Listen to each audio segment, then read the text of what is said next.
told fancy and crap. dude, I told your ass to start without me, bro. What the hell is you talking about? I be up here trying to be No, fancy. Hey, don't worry. We got a damn W. We ain't got time to be dang on fancy. Hey, since you said that, let me go ahead and put this on for everybody. All right. Oh, no. See, no. Wow, really? Boy, this dude here, boy. Man. What the hell was that? That was the victory screech, man. You don't know SpongeBob? That's the victory screech. I don't know about that shit there. Oh, whatever, man. We try to get a little humor behind this, man. What's going on, people? What is going on? As you already see, there is some happy faces on this screen today. As your Atlanta Falcons have pulled a W out of the hat. Give it a golf clap.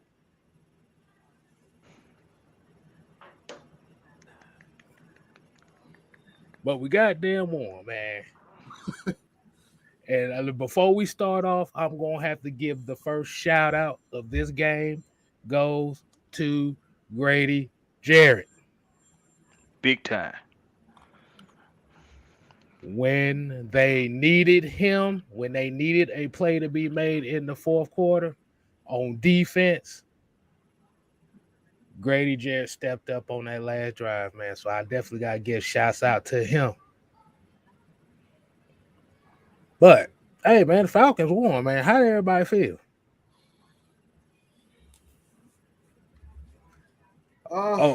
Trust me, we're gonna go in on some people too now. Don't worry about that. But it was some bad in this game too. Oh yeah. Yeah, man. I'll start with this. I'll just give out a few numbers that I thought was interesting. First of all, y'all know how I feel about Cordero Patterson. I'm still not liking that many touches from him, although I understand it. He ran for 17 carries, 141 yards, 8.3 touchdown. Kyle Pitts did his thing, obviously. 5 catches, 87 yards. Drake London, 3 catches, 54 yards. I don't know why it seemed like more than that, but I guess it wasn't.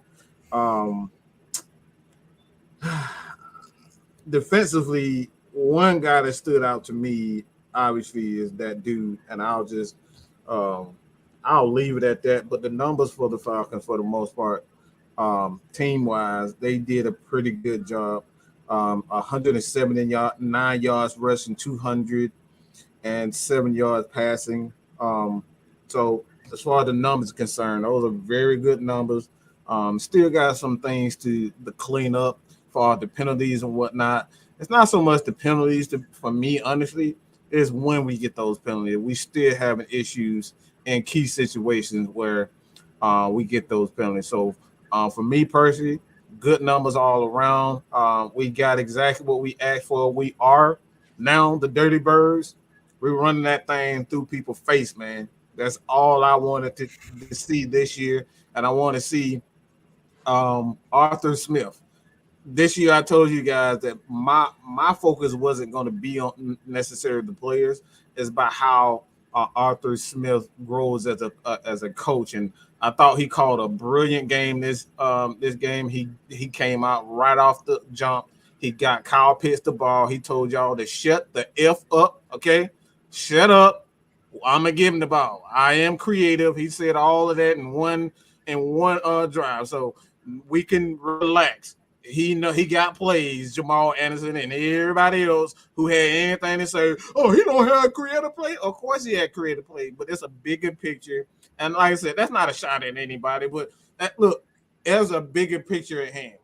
This is a young team, relatively in their first year together. This is the first year. I keep saying this. This is the first year these guys have been together. It's going to take time, all right? Give this man a break. So I'll pass it on to the next guy. Where that, you? Where that?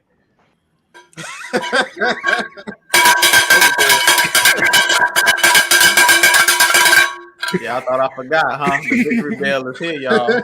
On the bell, baby. We on the bell. Yeah, man. The victory bell is here and we ain't going nowhere, man. I tried to tell y'all, all the naysayers, I'm just proud of this team, man. I'm proud of this team. They finally pulled out a win. Even when it looks like Mariota, they had fumbled the ball away.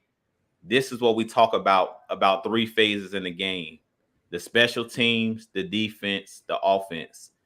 The defense stepped up and picked up the offense when they turned that ball over at the end of the game. I'm proud of this team the way that they fought today. Arthur Smith, as Mike talked about, very creative today. They got everybody involved, but I talked about it a little bit in my pregame X factors for this game. I talked about AJ Terrell, and I told y'all that Cordell Patterson was gonna have a big day. And that boy, hey, I'm done saying he's not a running back. Cordell Patterson's a running back, man. I don't care what nobody say. That's a running back right there. Yeah. Everybody keeps saying he's not a running back. He's a running back.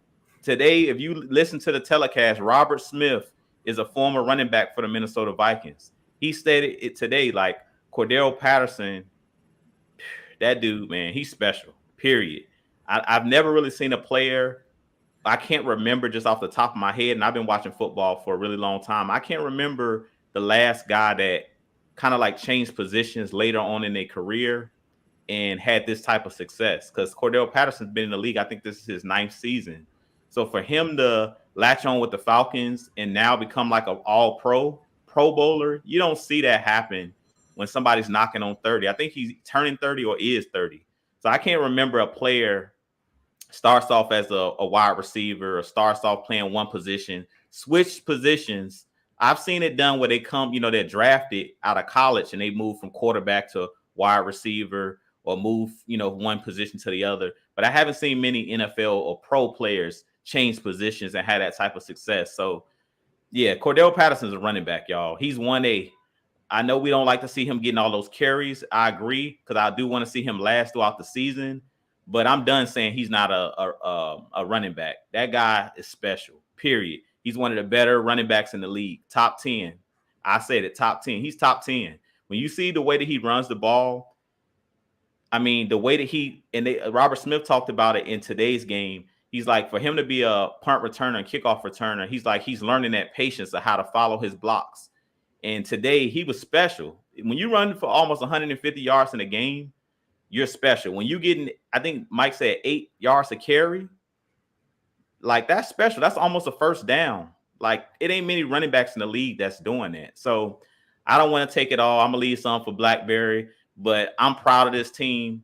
And I think this is definitely something we can build on. With all of the teams losing in our division, the Panthers knocking off the Saints. Now we all 1-2. We all in second place. And also the Tampa Bay Buccaneers lost to the Green Bay Packers a couple minutes ago. So we right there in the thick of things. So all of those naysayers, what they say, we're going to win 2 games. So we got, 14 more games to win 1 more game. Halfway there. Yeah, halfway there. Halfway there. I'll leave it at that, man. Go ahead, Blackberry. Hey, hold on, but Blackberry, before you go, let me hit these super chats right quick, man. Jamal Grant said, did y'all see my cousin with the interception? Shout out to Jamal for the $2. And saw your cousin. And it looked like he sent another one, too. And he said, CP is the Derrick Henry of this offense, and both got dreads.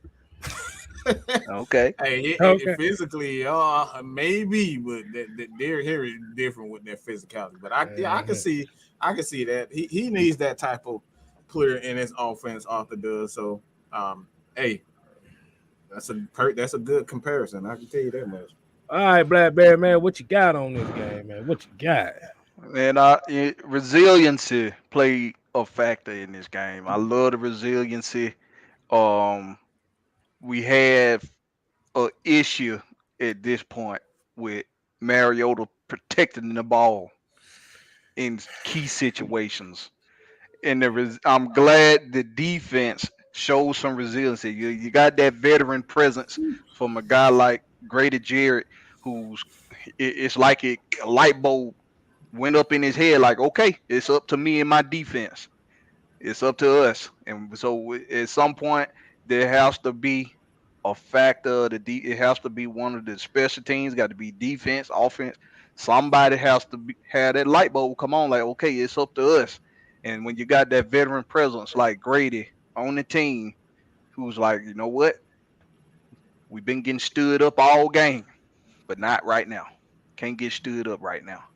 And he made it a point, and I like this. I like how when he got that sack, he ran back to because he knew they was gonna run back to the line. He ran back. He didn't celebrate. He didn't get caught up in the moment of the sack.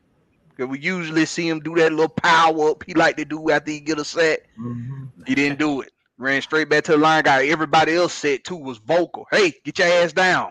I don't know if y'all heard that, but I heard it. Get your ass down. Got back on line. That's resiliency and that's veteran presence. And when you need it's good to have those kinds of guys on the team. I'm happy that Grady showed that late in the game because all game we was getting stood up, y'all, on the up front. We was getting stood up. And Grady brought that veteran presence. But I also like what I've seen out of Richard Grant. And I ain't just talking about this interception. I like what I've seen out of Richard Grant, man. Richard Grant was assignment sound. He was in the right place. That he was in the place he was supposed to be in most of the game. I see Richard Grant coming along to where it's going to be where he's going to be a very big factor in the defense throughout this season. So I like what I've seen from Richard Grant. I like that AJ, he didn't get frustrated. He didn't get frustrated when a couple balls got caught his way. He didn't get frustrated. He stuck with it, and he brought himself together. And it was like, okay, I ain't giving up nothing else. And he didn't give up nothing else in that second half. I don't think he did. I didn't see it. So, you know, I love the resiliency. I guess we're gonna get into jumping down some folks' throats here at some point, but I'm gonna let K-Style, I'm gonna let him do what he got to do first. Cause I ain't finna jump down nobody's throat yet, cause I got somebody's throat I want to rip out. Ooh, yeah, I got Boy, just like JP here said, man. Hey, like I said, this the new phrase over here in Atlanta Falcon Nation. You gotta play for $1, man, and they played for $1. Mm-hmm. Not 75 cents, not 50 cents, not 25. The whole $1. A book. And if y'all new to the channel and don't know what that means, they play for 4 quarters. I hate you feel like you really got to explain it. I really hate that. You got some folks that probably like play for $1. They new to the channel, okay? They new to the channel, so that's why we had to give them the explanation.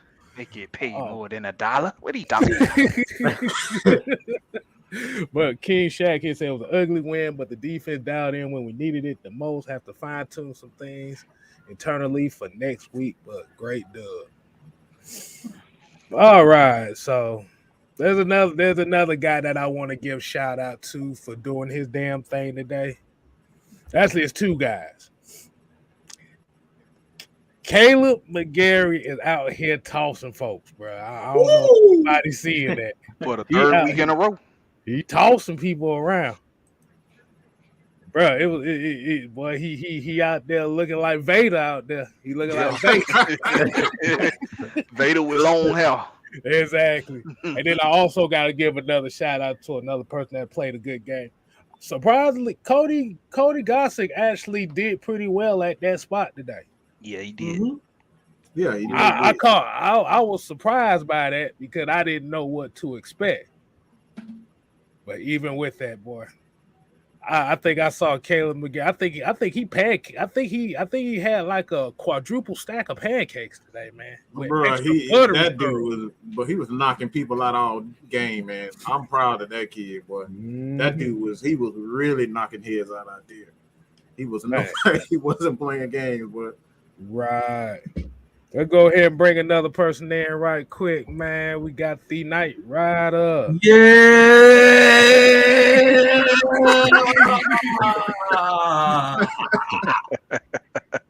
Man, let me tell y'all something, man. I'm amped up, man. Yeah. I'm so amped for this win. Boy, I ain't gonna lie, but I already fighting Marcus Mariota. You said fire or fight? You said fire, I'm gonna fight him.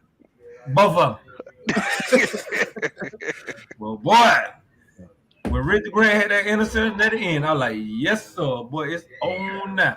Man, you feel real good when you see that victory formation. Once you see that victory formation, you like, What?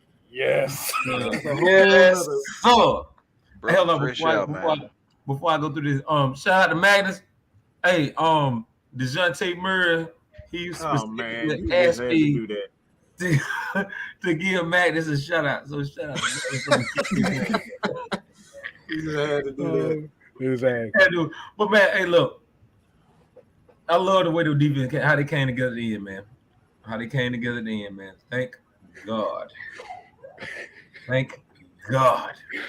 This is a win right here. They can use this. This just a start, man. It's just a start. They got the momentum on their side now. It's time to go and just get the ball rolling and make it do what it do. I just need Mario to stop turning the damn ball over. I didn't need to stop turning the ball over. Oh Lord. Hey man, shout out to Cordell Patterson, man. Cordell Patterson did his thing, man. Yeah. CP8 hello. Hey, I'm about to say, did anybody catch the beginning of the game? I think what was it Robert Smith that said something like he like, hey, to all the Falcon fans, yeah, it look like they hitting Kyle Pitts a little early now, ain't it? Mm-hmm. Yeah. I missed the first part of the game. I missed that part. I started tuning in like I started tuning in like the middle part of the first quarter. Yeah. Robert Smith, like I said, you got acknowledged it. Mm-hmm. Acknowledge me. Damn. But, Go ahead, Well, I didn't want to get that out the way. Like I said, Kyle Pitts had a good game. Mariota, what the fuck? I think this is the third straight game we done had 2+ turnovers. It's the third straight game, bro. And in the fourth quarter. Tired of him turning the ball over in the fourth quarter, man. I can deal with you turning the ball over in the first or the second, but dude, the fourth. Yeah. The fourth. Yeah. When the game is crucial. No. Yeah. But outside of that, like I said, Mariota threw the ball very confidently today, so I have to give him credit where credit's due on that. One of my keys. One of the players that's one of my keys. Yeah, he was hitting guys. He was hitting guys on them out routes. Like you said, you saw Kyle Pitts get involved a lot. You saw the kids. Man, I saw. Look. I wish they'd have threw the ball to Bernhardt. I saw him out there for a few damn plays. Yeah, when I seen him out there, I was like, "Well, I sure hope Bernhardt get loose on this one." Anthony, go ahead. If Mario throw one more interception in the fourth quarter, I'm gonna want my restitution.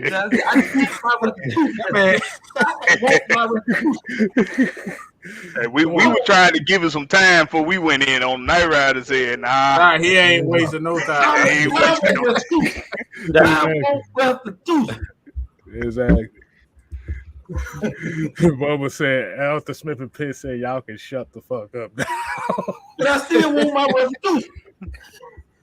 I mean, because that's really what that first drive was about. It was about, look, listen, if we want to get this ball to Kyle Pitts, we can. Oh yeah, they got it to him. But we not gonna show our hand to the world all of it once. So that's what that first drive was about. It was like, hey, calm down. We know what the hell we doing. Right. Well, let me I want to say one more thing before we kind of get into like the the other aspects, and then obviously we're gonna get to the comments and questions. But one thing that I did see this game from the offensive side of the ball is Drake London. His confidence is like his confidence going through the roof right now. Oh yeah, that's what I saw. When you see, he looks like he got that star. You know how those stars got that look in their eye, and they be like, yeah bro, I'm here. Yeah, I'm here. Time. He walking with a swagger. He moving like a swagger. He moving with the swagger when those DBs, when that dude caught that touchdown, and he ran through not one but two DBs. I said, "Oh, bro, like that. That's Ladies and what I want gentlemen. to see from the player. That confidence. He know he's good. He know he's big. He know you're not good enough to guard him now. That's Hey, what I Mike. want to see from our Hey, players. Mike, what they say? Mama, there goes that man. That mama, there goes that Mama, man. yeah, That's there it. goes that man. That's what I see. Drake. Yes, Look, sir. I put it out earlier. Drake is my guy. We're gonna go to Jew. Kind of get his the guy that you guys saw in this game that said, "All right, I'm." It could be negative or positive, but we're gonna go to the guy that that one person in the game that you thought that really did contribute to the win and whatnot. I already told you I give it the game ball to CP. Like CP was my X factor going in this game. He set the tone, just like he set the tone in that Saints game. He came out in this game. He was a monster. We seen the Seahawks try to do the same thing with Penny in the backfield with their running back early in the game. I'm like, he ran like the first drive for Seattle on offense. Penny was running downhill, and I was like, these guys, they offensive line is stout, big. And this dude Penny, like it looked like our guys was out there making business decisions as far as tackling. But as far as CP, he had that he plays with an attitude. Like I said, CP is just like Drake. That confidence, like he knows you can't stop him. And it's like he hits that gear that nobody else can go to out there on the field. I mean, he's just that good of an athlete. How many times you see him get to the edge like it's nothing? Like, I mean, it's just like nothing phases him. And then I just like, with CP, he talks trash to the defense. Like, you don't want to hit me. And if somebody make a good tackle, he'll slap him on the helmet or slap him on the butt. But he's just one of those guys that he got a nasty streak to him. And he brings an edge to the Falcons, similar to a Jamal Anderson when we had him at running back. And when Mike said the dirty birds are back, I mean, he has that same type of swagger. You know, Jamal Anderson was one of those guys that's going to talk to you. He's going to run you over. He was physical. And CP is not as big as him in stature because we know Jamal Anderson, he was a load to bring down. But CP, for his size, he understands how to run behind his pads. I don't know if you guys ever heard, that guy runs behind his pads. If you see him, he's rarely going backwards. When you see CP, you seen him literally bust the linebacker's head wide open. But the Saints, Pete Warner, touchdown. Like, CP is just that dude, man. He's the X factor to me on this team. He's that wild card. You guys know I love Drake as well, but because Arthur Smith's offense is catered to the run, CP starts to fire. And in this game, he started to fire. He let them know we taking this game over. And really, we rolled him in the second half. In the second half, when he hit that gear, like when Mariota fumbled that ball, CP kind of drove us down the field with his legs. And he's a guy that can take over a game with his legs. But he's also versatile enough where he also can catch passes. It's pretty much nothing CP can't do. So he got to get the game ball for me in this game just because he was the fire starter. And we always talk about closing games. How do you close games? We've talked about this for years. Pass rush, running the football. You want to run the clock out, be able to run the football when the defense know you finna run the ball. And today we seen them stacking the line, and CP still was getting loose. So that is show you like he a dog, and that shows you that the offensive line, kudos to them, because I didn't even notice Wilkerson wasn't out there today at that left guard position. I mean, it was like he was not even missing. I couldn't tell Gossett was a backup. Kobe Gossett, he played well today, but the whole offensive line played as one. I mean, in that run game, when you let these guys play physical, and goes back to what Mike's been saying, when you let these big guys be nasty and do what they need to do, let them throw some punches too. We've seen what they can do. So I'll leave it at that. CP get the game ball because that boy had 144 yards rushing. You get 8 yards to carry. You basically carrying the team. You over halfway to a first down. We stayed out of those third and long. Everything was second and short, second and medium, third and 2, third and 1. That's because CP on first down, he getting you 7 to 8 yards by himself. So shouts out to the guys in the trenches and shout out to CP. All of them get a game ball. All the guys on the offensive line and CP. Yes, sir. Who gonna follow that up? Who want to follow that up? Get a game ball. I'm gonna tell y'all this. I was. Y'all know I'm already over about busting, disgusting, can't be trusted. I would drink a lot of Bud Lights during the game, but Michael Walker. I couldn't really. I remember watching the game. I was watching a lot of the plays, a lot of the defensive plays that I seen that the Falcons came up big on. Michael Walker was there. I really wish Michael Walker would have picked that ball off and would have gave the Falcons the ball back. But like you said, Mike, remember we were talking about how you played flat-footed? I think he might have heard you, dog. He might have heard you, brother. he was on it today, man. Michael Walker was on it today. But like you said, Joe, CP84 gets the game ball. Man, he was running through them like he run through them like a laxative, dog. See, I had diarrhea today. He slammed through them like a laxative. He made it do what it do. Shout out to CP and Drake London, man. Drake London did his thing, and also for everybody that has so much to say of why the hell Kyle Pitts not getting the ball. He got the ball today. Hello. Anybody got something to say about that? You know they still gonna have something to say because they ain't got shit else to talk about. I know, but I don't care. They will be all right. Kyle Pitts got the ball today. So everybody that has so much to say about Kyle Pitts not getting the ball, you can shut up. You know what up. And y'all make sure y'all tell DeJounte Murray to tell Magnus I said what's up. You would not let that go. Oh man. All right, Blackberry, what you got, man? What you got? My game ball going to Grady Jarrett, man. That's who my game ball going to. That's probably who you were gonna say K-Styles. I don't know, but my game ball going to Grady Jarrett, bro. You know, like I said, and when you need your star to be a star on defense and be that difference maker, that's what he was in this game. He was the difference maker.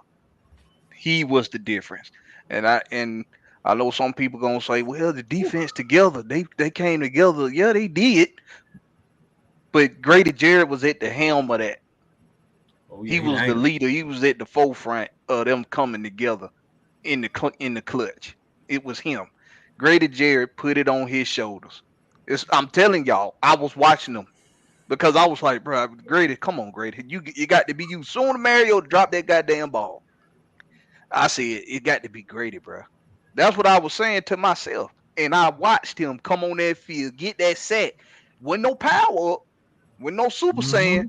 It was straight to the line. And I heard, get your ass down. That's taking care of business, bro.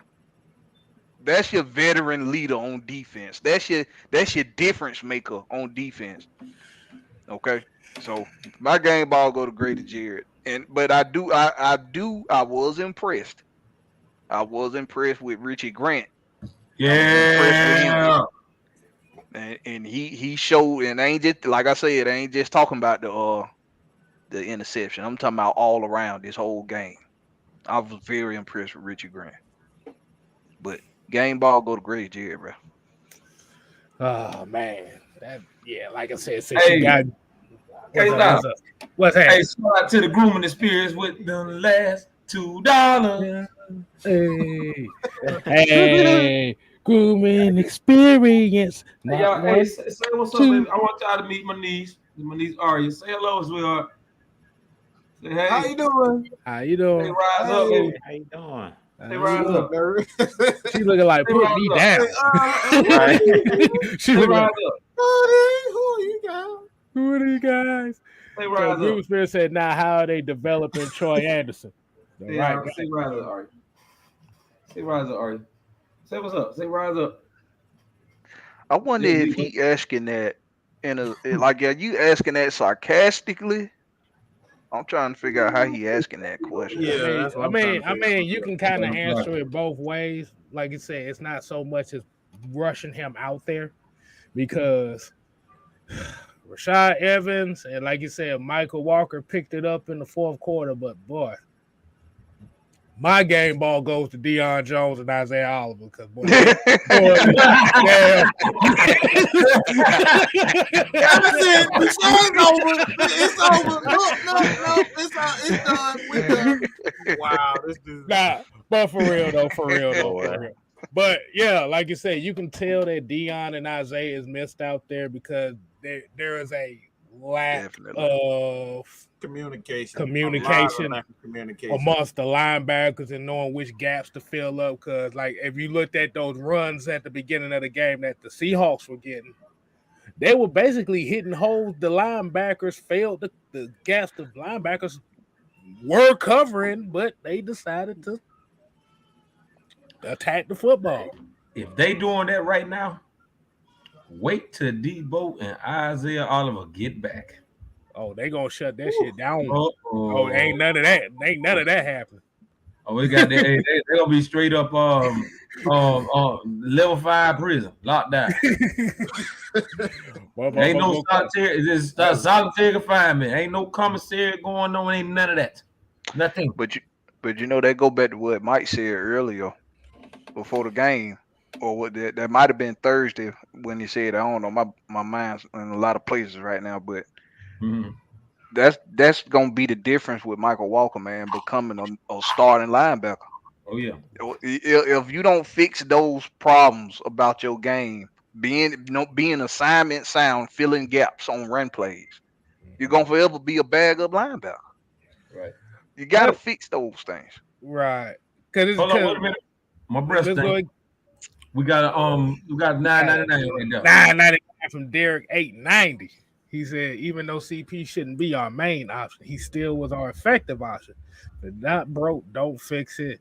17 carries. The fumble wasn't Mariota's fault. Tyler didn't let it go. Nope. Mariota didn't let it go. I saw that. He hesitated. Since you commented on it, Derek, and we appreciate the $9.99. But I was gonna wait on this. But since you commented on it, if a quarterback is one-handing that play action, if he's one-handing it, more than likely he's gonna put that in that pocket and let it go. He had one hand on it, and he hesitated, thought he had the edge, and tried to pull it out. That's a mistake on the quarterback. That's not a mistake on the running back. It's only a mistake on the running back when he drop it out of his pocket. That's when it's a mistake on the running back. Yep. Yeah, because the quarterback is still making the read while the action is going. Mm-hmm. Right. That's why the RPO is dangerous. If you guys listen to Robert Smith, he said it was on Tyler Algier.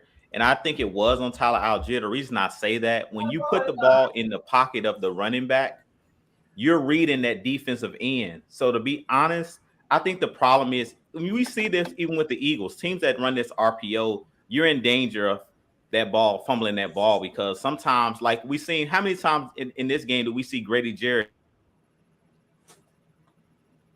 get immediate pressure at that 3-tech when he shoots in the gap in the backfield? If you're sitting there trying to read it and both guys got their hand on the football, if immediate pressure gets there, that can be a fumble just off of that. So I really think in that instance, it was more on Tyler Algier. The reason I say that, if you go back and watch the play, the outside linebacker, Nwosu, he basically went straight for Tyler Algier. Right. And that was the reason why Mariota tried to snatch it back, because if you remember, when the ball hits the ground, Nwosu was right there to pick the ball up because he collapsed down. So what they teach the quarterback is this: you basically watch that defensive end or outside linebacker. If he crashed, you pull it and you run. If he doesn't crash, you let the ball go and let the running back go up, right up the middle. And in that instance, Nwosu kind of just crashed. So if he would have, if Mariota ends up snatching that ball and gets outside, it's nobody there. He gets the edge easily because the linebacker crashed down. But in that instance, that play is dangerous. Anytime you run it, and K-Style knows this because Georgia Tech ran the triple option. And those type of plays are dangerous because you never know what the defender is going to do.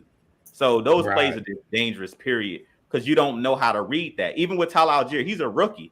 So you don't know. He don't know if he's going to try to snatch the ball and go straight up the gap. he doesn't know what Mariota is going to do, because you got to think about this. As Tyler Algier, as the running back, he's not watching what the defensive end is doing. The only person that's watching that outside linebacker or the defensive end is the quarterback. So that's what makes the play dangerous, because if you have a running back, even if that was CP, we know how amped up he gets in games.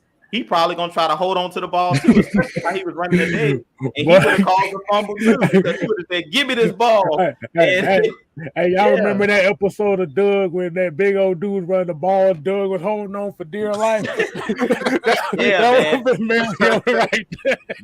That's a split decision type of play. So not to say you're wrong, Blackberry, because you're not wrong. To be honest, in that situation, it's a hard situation for the running back and the quarterback to read. Because really, Mariota needs to tell the running back, you got to trust me, because I'm the one watching the outside linebacker or the defensive end. You're just looking at the hole you're finna run through. So he didn't see where Nwosu was. So really, that's really Marcus Mariota's decision of, am I going to snatch this ball and take the edge, or am I going to let the running back go ahead and take off with it? So that's something they'll work on. That's why you got to have two hands on it. Yeah. You got to have two hands on that ball in that situation. That's why I said it's his fault when he tried to pull it out. He only had one hand on it. He had his mind made up that he was going to stick it in the pocket. Gotcha. Until he seen the edge guy.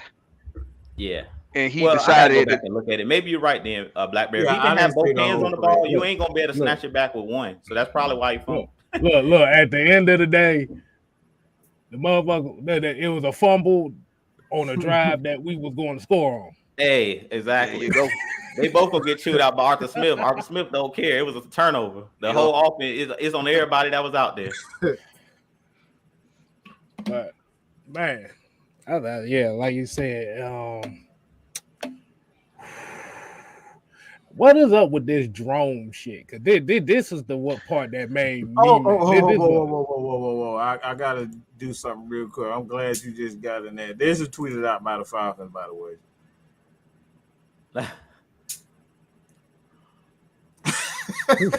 Bro, they were dropping an L. Come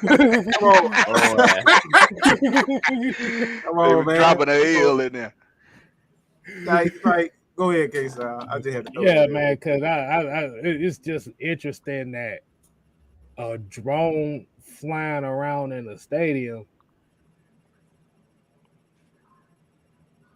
in the fourth quarter while the Falcons had momentum. Say that again, Kay. That's exactly what I was thinking. While the Falcons had momentum, we got a damn drone flying around the damn stadium. It's always some. Bro. Now, whoever the hell was in that stadium with a drone, I didn't know you could bring a drone to a stadium, for one thing. You don't got to bring it in. You don't got to bring it in to control the game. What are you talking about? You can't even bring your wallet to a game, but you can get a drone in it? Man, come on, bro. You know they can control them drones from their phone now. Yeah, you don't have to bring it in the stadium. You can have it sit on the back of your pickup truck out there in the parking lot. Well, you know it was somewhere in the vicinity. It was somewhere in there. But, yeah, man, like I said, at the end of the day, man, this team made enough plays to get the dub. There's some things we have to shore up on. And kind of what you were talking about with Michael Walker. Michael Walker, I think his problem is his mindset. He's still getting towards those outside linebacker tendencies. Because remember, he's not a traditional middle linebacker. We have to remember that. So this is where a lot of his issues is coming at. See, right now, the reason why we get on him so much is because, like you said, you missing Deion. You see Rashaan Evans is not really pulling his weight at that position, being that lead. Like I said, they do it against the run, but against the pass, it's looking like, bro, really? Geno Smith almost had 350 damn yards today. All mess routes. The whole game, it was just called mess routes. That's it. I think, good God. I don't know if you guys noticed, we were just scrambling in this game. I don't know if y'all noticed that Nate Landman got in the game at one point. And even though it was like on the third down, And I think Coach talked about this morning on AFN show. Coach Unchained, y'all go check him out because they shows are awesome on Sundays, Sunday mornings. If y'all want to get a pregame show and hear some knowledgeable, knowledgeable football talk, definitely tune in to AFN. But this morning he was talking about the linebackers in their drops, that they're not doing a good job because he watched the all 22, the film of it, and he was like, these linebackers, their drops are terrible. Like they're just running back to a spot. And if you guys go look, I noticed it today. I was watching the linebackers. It was like 3rd and like 5. And they just ran a simple comeback route. It was just like the running back or tight end just ran and turned around and caught the ball. And Nate Landman, they had just put him in the game. They literally ran this way. He stopped right in the middle of them, right in front, just put his hands up, got an easy first down. They had their backs turned in their drops, the linebackers. That just goes to show you right there. That's an easy, dump off, easy first down. And that's what I talked about this morning when they were doing their show. I dropped the comment says death by 1,000 paper cuts. When you playing that, that soft coverage, or you playing a lot of zone, there's, as we all know, there's voids in zones. And that's what we've seen today. And I kind of talked about this on a heavy hitter show as well earlier this week, that I figured the Falcons would run a lot of zone coverage to try to, Dean Pease hates giving up explosive plays and deep plays. So I figured because Geno Smith is a guy that will make turnovers, he will turn the ball over. I said, they're going to make them go the long route. They want you to try to beat us, death by 1,000 paper cuts. They don't want to give up that 60-yard bomb to DK Metcalf or Tyler Lockett, which we didn't see a ton of explosive plays today. He mainly was hitting those running backs, hitting those tight ends on those short, intermediate routes. And they were just slowly but surely moving the ball up and down the field. But you seen late in the game when Geno had to actually make a play and that pressure was on him, what'd he do? Throw the ball right to Richie Grant. So I really just think that that's the main issue with the linebackers is, like we said, we're missing Deion Jones so bad at that linebacker position as far as his coverage ability. We're missing his leadership and that coverage ability. Michael Walker's slowly progressing, but Evans, Nate Landman, even Troy Anderson to, a certain extent, because he's so young, these guys don't know where to go. And that's another thing that Deion Jones will be able to tell them. Go here on this play. Deion Jones, as I always say, a great linebacker plays with great instincts, and he kind of knows ahead before you even break the huddle. The great linebackers, Ray Lewis, Deion Jones, he gonna say, this is the play they're gonna run in this situation, because he's did the film study. He has the experience. And that's what we're missing. Michael Walker can't do that. He's a first-time starter. How's he going to come on the field and say, on 3rd and 5, they're going to run a comeback route? He ain't played enough football to know that. So that's why you need those leaders, and especially at that linebacker position, because they understand how to get guys lined up. They understand what's coming. Okay, screen. They're probably going to go screen here. So Michael Walker, make sure you cover the screen, because this is probably what they're going to do on this down and distance. And that's what we're missing. On certain down and distances, these players don't know what to look for because they don't have the experience. Now, one good thing, and I said this numerous times, they're getting the experience now. And that's what I was saying when we were 0-2. Sometimes you got to just deal with it. We seen that when we had Desmond Trufant and Robert Alford. When we had them, both of those guys were starters as rookies. They eventually got better. Over time, they got better. Those guys were able to play in a Super Bowl, but we struggled through those first 2 or 3 years when those guys were young. Same thing's going to happen with these guys. Until we get a veteran linebacker back like a Deion Jones, expect these young guys to kind of struggle until they get the experience. So we're going to have to be patient, period. Development is not always as fast as we want it. So we got to be patient. Let me be rude. I got to be rude real quick because Ulysses S. Grant is just having a field day in the chat. I don't know what he's so mad about. But as soon as somebody said anything about Deion Jones, this is what we're saying, okay? Don't expect linebackers to be a first-time Pro Bowler in their first year, all right? Because, one, guys are just not like this football, all right? A lot of these guys have not played a lot of college football, especially in pro sets, and that's why, like, a lot of quarterbacks is why I say I hate the RPO, because they don't see a lot of real pro sets, and they don't see a lot of pro NFL players in college. So when you got a guy like Deion Jones who's seen these types of things, maybe Deion Jones is not Deion Jones. Oh, we don't know that. All right. We don't know if he's the same. Even if he isn't the same, you cannot whatsoever replicate experience and been there and the wars Deion Jones has been through the wars. He knows what guys are thinking, what offensive coordinators, their tendencies, and these types of things during the game. So what we're seeing from Michael Walker, he hasn't been a starter. You just talked about he hasn't been a starter.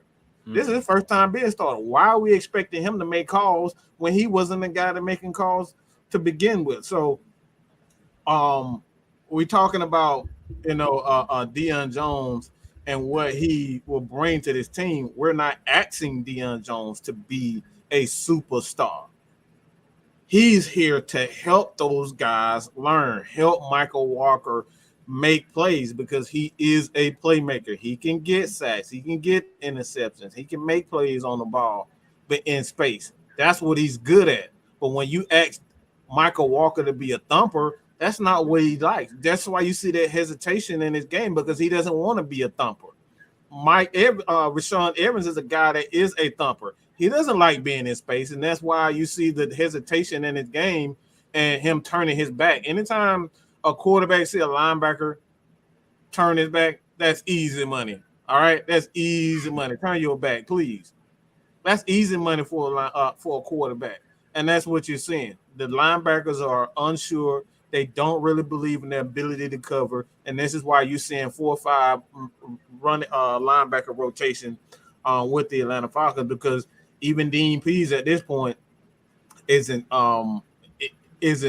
like when the last time you seen let's just keep this real. All right. Well, how many times have you ever seen Ray Lewis get off the field? All right. How many times have you seen your boy Bobby Wagner off the field?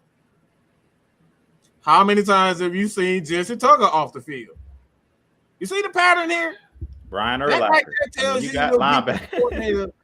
That tells you your defensive coordinator is not 100% sold on your linebackers. So, are we going to see Deion's? Quite possibly. The way these linebackers are playing right now, I cannot guarantee that he's going to be gone. You can't guarantee right now that you're going to. Let's be real. One question for everybody on this panel. Rashaan Evans, Michael Walker, those 2 guys, who are you giving a contract extension to? Not over Deion Jones. Neither one of them. Exactly. Yeah, I can't do that. Not over DJ. And another thing, I just wanted to piggyback what you said, Mike, and then I'll let Kay take it back over. Another thing we forget, we always talk about Deion Jones and Devondre Campbell. Yeah, they did eventually become the starters in 2016. They didn't start the season off as a starter. You had a veteran in Sean Weatherspoon who was in Deion Jones's corner telling those guys, this is what to expect. He was on that roster. He eventually got hurt, but he was on the roster, and he had been through the wars similar to a Deion Jones. You had a Philip Wheeler on that team. People forget Philip Wheeler with the Dreads who played with the Miami Dolphins. Veteran linebackers. We had veterans on that team that helped bring those younger guys along. You had the Courtney Upshaws that helped Vic Beasley. You had the Dwight Freeneys. So you had older veterans on the 2016 team. Even whether they were playing or not, you had those guys in practice. You had those guys in the film room that could help these young guys. Who does these young guys have on the field? Rashaan Evans, but he's playing out of place. Rashaan Evans, as you said, is not a coverage linebacker. So how can he really help these guys if he doesn't, if he's not a great coverage guy? And that's what we're struggling at. We're not really struggling necessarily with coming downhill because Rashaan Evans can do that. What we're struggling is when it gets to 3rd and short or when it gets to 3rd and medium, these guys don't know where to line up. These guys don't know where those voids are in the defense. That's the biggest problem. So that's where Deion Jones is going to cover up a lot of the flaws because Deion Jones knows where to be and he can get there fast. Deion Jones is one of those guys that's a playmaker. We've seen him with game-winning interceptions. So that's why you need veterans. People talk about young teams. The reason you need those veterans is because they've been there. They might not still have the athleticism, but they have the wisdom, they have the experience. So be patient. Development. We keep talking about it. Development. Listen. So that brings to a question I have to ask Ulysses Grant, whatever the hell your name. Ulysses. So who was Fourier's OG that helped him develop to get to that contract in Jacksonville?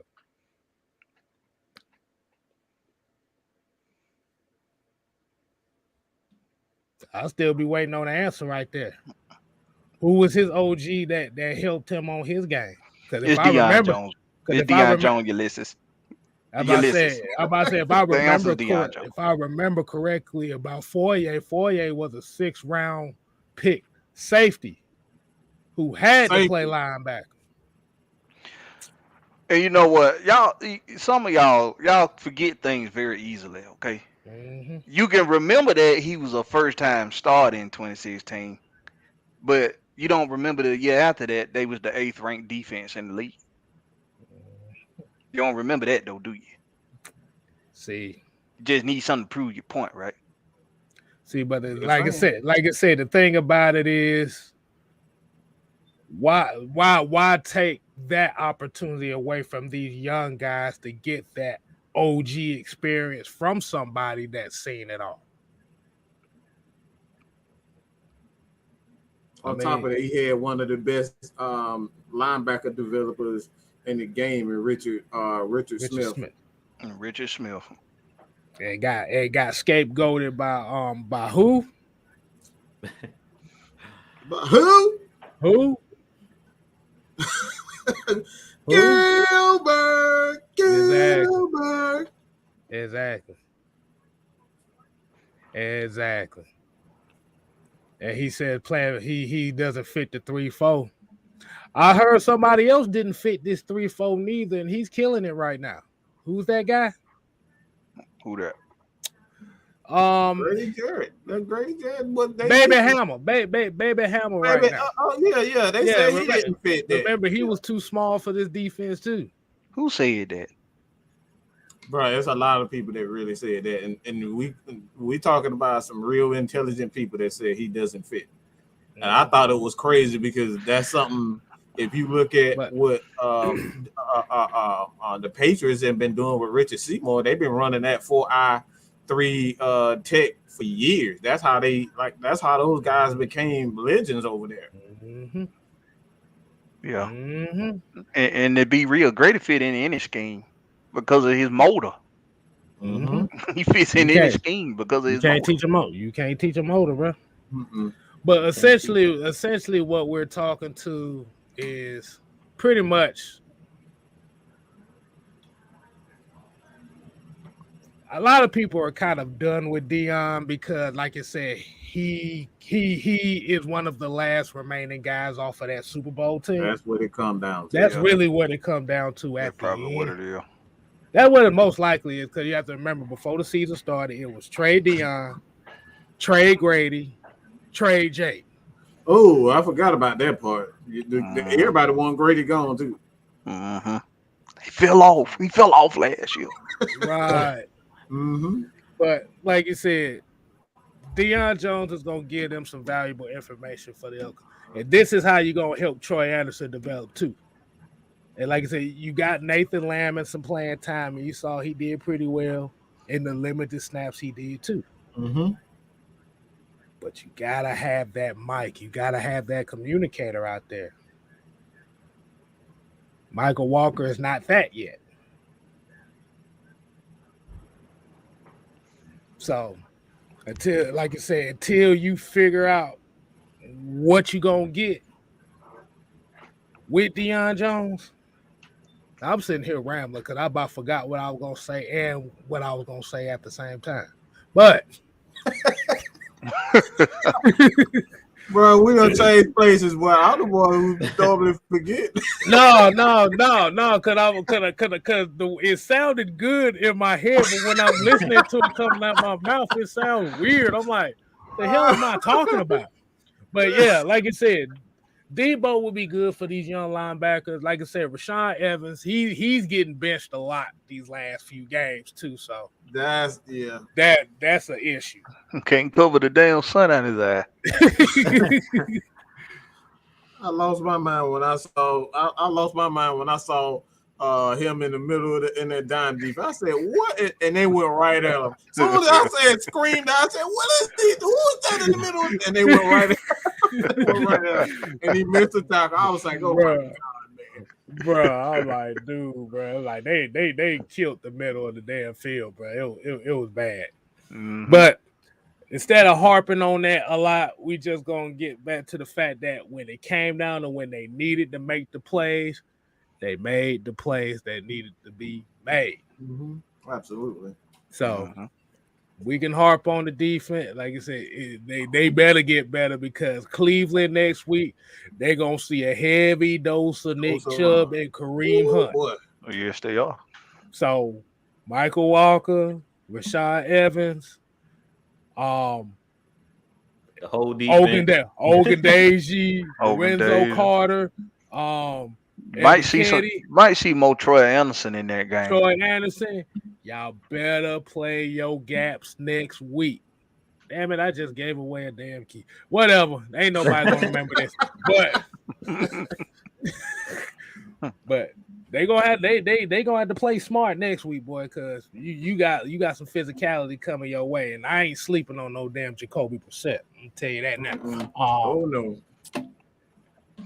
But like I said, shouts out W for the Falcons. Like I said, they definitely needed this win. Remember, the Falcons are still the worst team in football. Remember, the Falcons are already halfway achieved their expectation this year. That's the key word. Week 3. To a team that they say they were going to lose to. And now that's crazy. Seattle lost to the worst team in football. Let's remember that now. They beat Denver and lost to us. Ain't that something, man? Bro, that right there. That was it. At home. Make that make sense. Yeah. Hey, remember, they said that Seattle was way better than us when they had Drew Lock penciled in as a star. So, yeah. Woo, Lord Jesus. What a shame. Drew Lock must be sorry if he lost his job to Geno Smith. Lost his job to Geno Smith. Goodness gracious. Oh man, boy, you put that boy in the air fryer, he's still gonna come out raw. Really? Oh my God. That was random. All right, man. Y'all want to go ahead and wrap it up, man? Y'all want to go ahead and wrap it up? Yeah, we'll wrap it up because the guys are coming on about 9:20 or so. And we'll kind of give everybody. We'll start with you. Get our last word, and then we go from Jew to Blackberry. K-Styles, myself, we'll close it out. I'm gonna keep it short. First off, just want to thank everybody for tuning in. Like we said, we're fans just like you guys are fans. In the chat, we really appreciate all you guys do. The super chats, hitting the like button, subscribing, supporting all of the shows that we do. But I'm gonna keep it real short and sweet. We got the W. We got the job done. I don't care how it looked. A W is a W.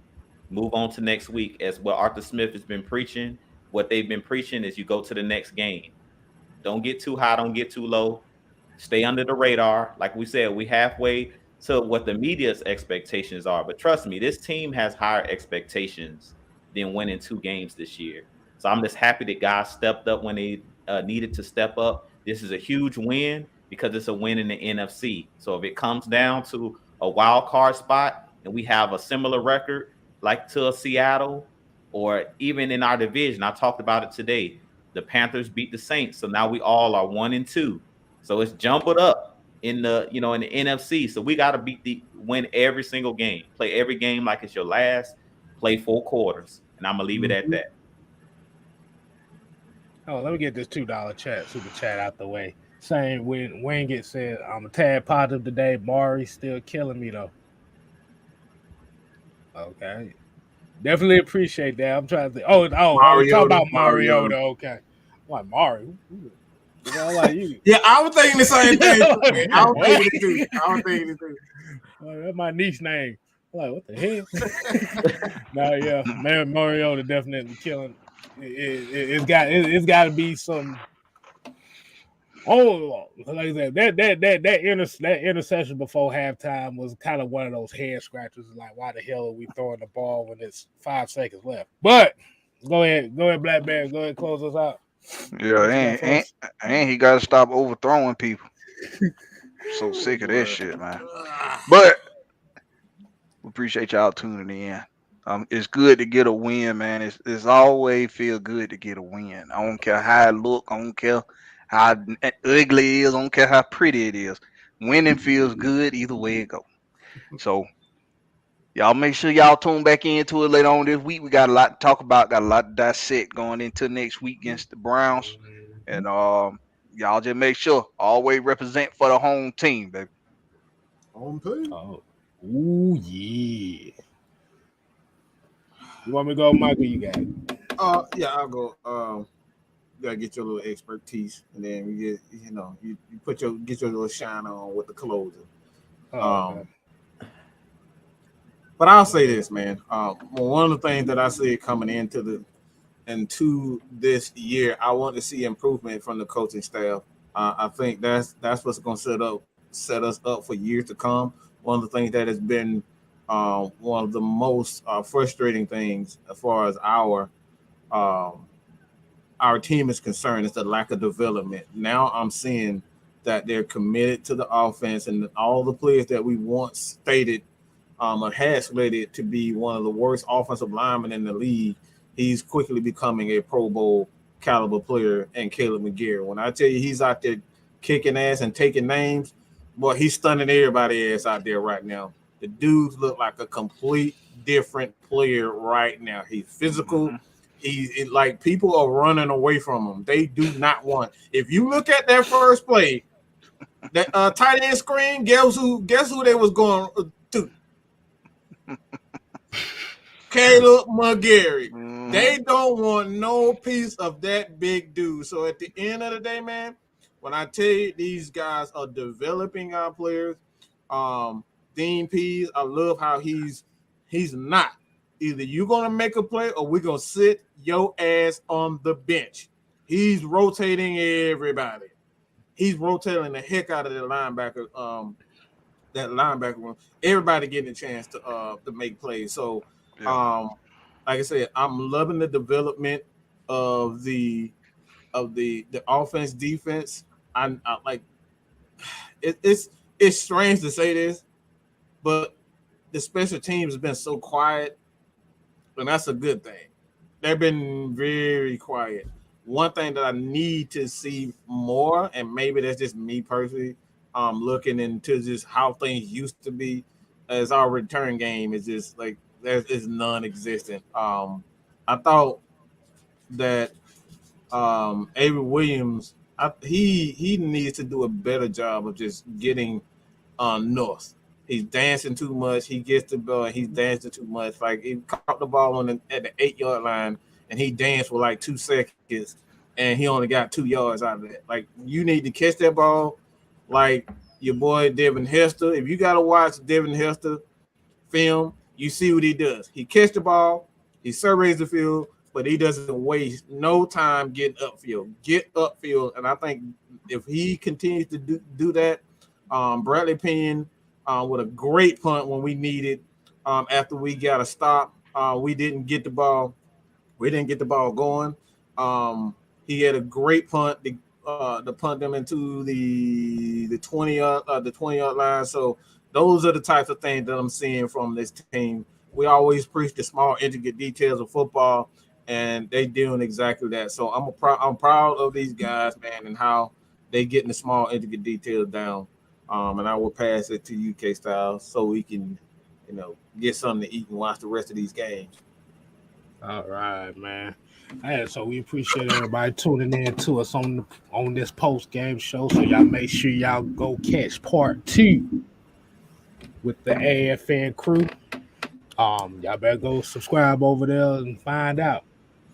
Do you think we crazy over here? Right. I'll be over there. Exactly. So you just got a preview right here. So you're going to definitely catch a good one over there. And as we say, man, please go ahead, subscribe, Mad Mike Sports, Jew Talk Sports, 6-Man K-Styles. Hit that like button. Like I said, get that algorithm up there. And remember, people, the Falcons are still the worst team in football. And we got the W today. We just suck. So, and this is by NFL expert standards now. So we got to remember that. So I'm gonna do it one more time for the people as we go. Let me go ahead and cut it up. Let's go. Victory screech! Oh my gosh. Leave it up there time to do some weird shit. Leave it up there to do some weird stuff. All right. Victory streets. All right. Oh, man. All right. So, like I said, remember, we are halfway from our 2-15. We're halfway there with the wins. Remember that. That's the mantra for this year is 2-15. So, until next time, people, make sure you tune in for Cooler Talk Monday tomorrow. We ain't here to play. We here to stay. Ooh, yeah. Dig it. You ain't got to go home. But you gotta get the heck up out of here. Deuces. Well, that victory.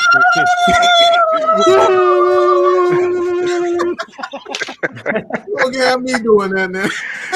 What the